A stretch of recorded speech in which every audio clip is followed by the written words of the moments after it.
కష్టపడకుండా నాయకుల చుట్టూతో తిరుగుతాం, నాయకులకు ఫ్లెక్సీలు కడతాం, కనపడినప్పుడు దండం పెడతాం, దండలేస్తామని ఎవరన్నా అనుకుంటే పదవులు మర్చిపోండి. మీరు దండం పెడితే నేను 2 సార్లు దండం పెడతా, కానీ పదవి మాత్రం ఇయ్య. ఎవరైతే సమస్యల మీద పార్టీ పక్షాన వీధి పోరాటాలు చేస్తారో, ప్రజా సమస్యల మీద ప్రజల దగ్గరికి వెళ్ళి అండగా నిలబడతారో వాళ్ళకే ఈ ప్రభుత్వంలో గుర్తింపు ఉంటుంది.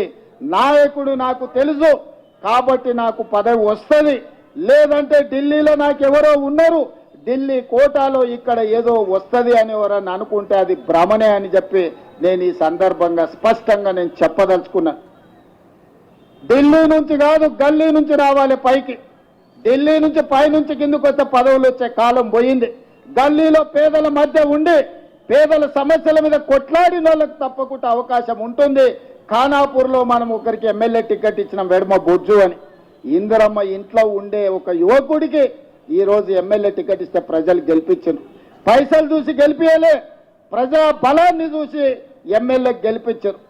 తుంగతుర్తిలో మందుల శామెల్ కావచ్చు, లేకపోతే షాద్ నగర్లో ఈర్లపల్లి శంకర్ కావచ్చు, ఇట్లా చాలా మంది ఇప్పుడున్న ఎమ్మెల్యేలు ఈ ఎన్నికల్లో కేవలం డబ్బులతోనే ఎన్నికల్లో గెలిచినామని ఎవరన్నా చెప్పినా, ఎవరన్నా అనుకున్నా తప్పే.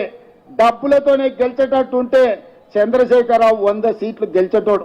లారీలో కొద్ది పైసలు ఉన్నాయి, ఆయన దగ్గరనే కాదు, ఆయన కొడుకు దగ్గర, ఆయన బిడ్డ దగ్గర, ఆయన అల్లుని దగ్గర, ఆయన సడకు దగ్గర, అల్మారీలలో బీరువాలలో కాదు లారీల నిండా రూపాయలు ఉన్నాయి.